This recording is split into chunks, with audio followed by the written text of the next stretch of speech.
Bonjour à toutes et à tous, soyez les bienvenus dans cette nouvelle vidéo. J'appelle cette vidéo Retour aux basiques. Cette vidéo est très importante car elle va vous permettre de mieux vous situer et de pouvoir répondre à une question que nombreuses personnes se posent. Pourquoi ça ne fonctionne pas comme prévu ou alors je veux me lancer? Qu'est-ce qui va m'attendre lorsque je vais me lancer? Et l'objet de cette vidéo, c'est vraiment de vous aider à y voir plus clair avec des schémas qui se veulent extrêmement simples, mais qui vous permettront de mieux comprendre ce qui se cache derrière le fonctionnement du marketplace et plus généralement derrière le fonctionnement d'Internet. Et donc, le premier schéma que j'ai envie de vous présenter, c'est que forcément, lorsque vous êtes sur une marketplace, il y a des millions d'acheteurs potentiels pour vos produits. Jusque-là, rien de nouveau, comme vous le savez, et si vous ne le savez pas, Amazon notamment, mais ça peut être valable pour eBay, pour ses discounts, si vous allez un petit peu sur Shopping Flux, alors j'ai rien à gagner en vous parlant de Shopping Flux, mais à un moment donné, vous allez trouver une rubrique et vous avez toute une liste de marketplace et vous allez voir qu'il y a pléthore de marketplace, chacun dans leur domaine. Si par exemple vous faites de l'outillage, il y a Mano Mano qui est très dynamique, etc., etc. Je ne sais même pas combien il existe de marketplace, mais le principe est toujours le même. Lorsque vous avez envie de rejoindre une marketplace dynamique et même lorsque vous avez envie de vous positionner sur Internet, eh bien, vous allez vous adresser à des millions d'acheteurs potentiels et qui plus est avec ce que nous sommes en train de vivre et avec les problèmes de pandémie à répétition, eh bien, vous risquez très fortement de rencontrer des problèmes dans le commerce traditionnel. Là, on voit notamment Ikea qui a dû fermer ses portes car les surfaces supérieures à plus de 20 000 m² de surface de vente ont dû fermer à cause du variant du coronavirus, etc., etc. Donc le conseil là aussi, c'est vraiment anticiper toujours et essayer de comprendre. Et donc vous allez, tout paraît, le tableau est peint d'une façon magnifique, rejoignez la marketplace et ciblez des millions d'acheteurs potentiels. Il faut bien prendre en compte ce terme, et ça c'est la première étape. La deuxième étape, c'est qui dit millions de clients potentiels et qui dit marketplace, dit que vous allez avoir une compétition composée de plusieurs milliers, voire centaines de milliers de vendeurs qui vont rejoindre la marketplace et qui vont proposer leurs produits. Là, je parle souvent d'Amazon, mais ce schéma s'applique à tout type de vente en ligne. Quoi que vous fassiez, vous serez toujours confronté au même schéma. Si demain vous faites de l'e-commerce traditionnel, vous allez devoir vous positionner sur des sites à forte fréquentation qui vont drainer du trafic vers votre site et donc vous allez vraisemblablement payer de la pub sur Facebook, sur Google ou autre. Et donc là, les millions de clients vont être confrontés à une offre proposée par plusieurs milliers de vendeurs et vous allez amener votre petite aiguille dans la botte de foin. Et le petit point rouge qui est apparu ici, c'est votre offre et du coup cette offre, vous allez la proposer à des millions de clients et jusque-là, tout peut paraître merveilleux parce que vous vous dites tiens ça y est, là il y a des millions de personnes qui vont acheter mes produits. Donc d'une part il faut prendre un peu de recul et comprendre que qui dit millions de clients dit qu'il y a pléthore d'offres et donc il n'y a pas des millions de personnes qui vont être intéressées par votre produit. Et je ramène la couche supplémentaire qui va tout vous permettre de comprendre, c'est que tous ces petits points que l'on voit sur le graphique, qu'est-ce que ça représente? Ça représente des milliers d'offres, plusieurs centaines de milliers d'offres et vous êtes la petite aiguille dans la botte de foin. Et donc jusque là, pourquoi je vous fais tout ça? Pour comprendre que lorsque vous démarrez, lorsque vous avez déjà lancé vos produits et c'est vraiment, on va dire, vous avez fait 50 à 60% du travail, il vous reste encore à faire les 40-50% autres.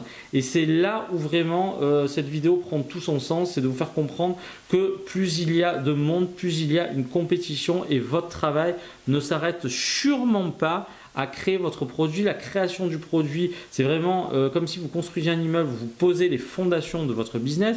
Et la deuxième étape, c'est vraiment tout ce qui est comment se faire connaître et c'est très important. Si vous ne faites pas cet effort, alors certains vont avoir de la chance et vont dire tiens j'ai mis mes produits, ils commencent à se vendre. Donc là il y a plusieurs choses à comprendre. Si vous êtes une personne qui a des produits qui bénéficient déjà d'une forte notoriété, effectivement, les proposer notamment sur Amazon va permettre, eh bien, par effet de gravité et parce que votre marque est recherchée, de tout de suite faire des ventes. Mais globalement, le nouveau vendeur qui se lance va toujours chercher à bénéficier de l'attraction d'une marketplace pour pouvoir développer ses ventes et son chiffre d'affaires. Mais il faut comprendre que vous allez vous être confronté à deux choses ou même à une seule qui peut résumer l'ensemble des autres. C'est que votre offre sera noyée parmi toutes les seules offres et le seul travail que vous devez faire à partir du moment où vous avez envoyé, vous avez poussé toutes vos offres sur Amazon, c'est d'effectuer un très gros travail de communication. Et vraiment, il y a deux piliers dans la réussite d'un business en ligne et ça c'est immuable à tout type de business en ligne, que ce soit si vous faites de l'infoprenariat, si vous faites de la vente de produits physiques, si vous voulez faire du coaching, etc. etc.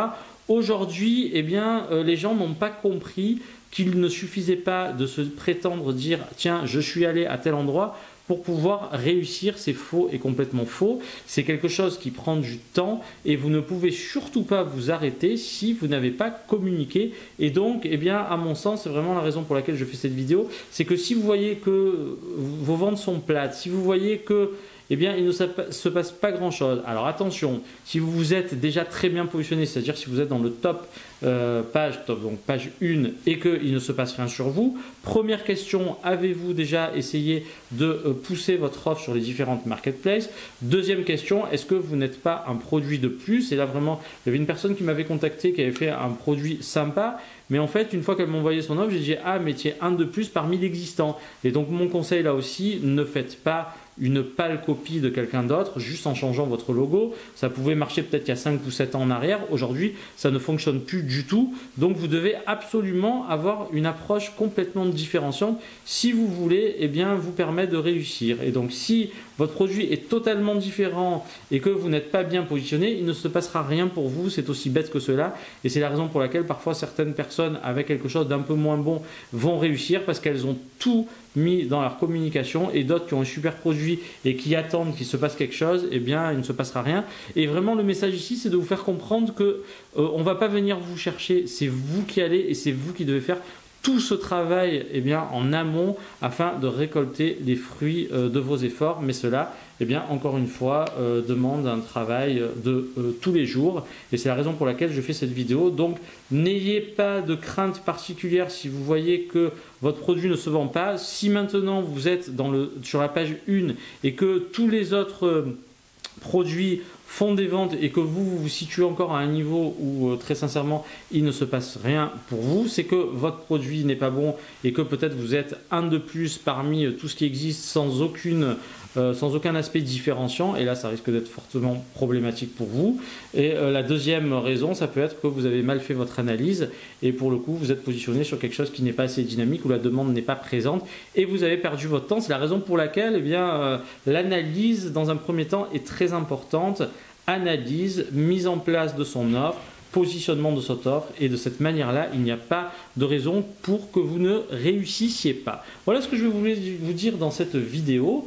J'espère que de votre côté, tout va bien et j'espère que vous avez compris qu'aujourd'hui et demain, il faut absolument anticiper le travail derrière son ordinateur qui n'est pas rose tous les jours. Et on voit là, c'est marrant parce que j'avais vu une petite photo où en fait la personne fait du télétravail mais elle est sur une mini table ronde comme ça, forcément c'est pas super agréable. Donc essayez de ménager votre temps, essayez de bouger le plus possible parce que le corps humain est fait notamment pour être toujours en mouvement. Et donc moi personnellement, à force de rester derrière mon écran, je m'empâte et je grossis. Donc essayez vraiment de faire du sport et de marcher un minimum tous les jours afin de vous sentir en forme. Voilà ce que je voulais vous dire dans cette vidéo. J'espère que vous y voyez plus clair et je vous dis à très bientôt pour de nouvelles aventures, sans oublier la citation du jour. Et donc là, une très belle citation de Léonard de Vinci qui dit la chose suivante: il n'est aucune chose qui aille plus vite que les années.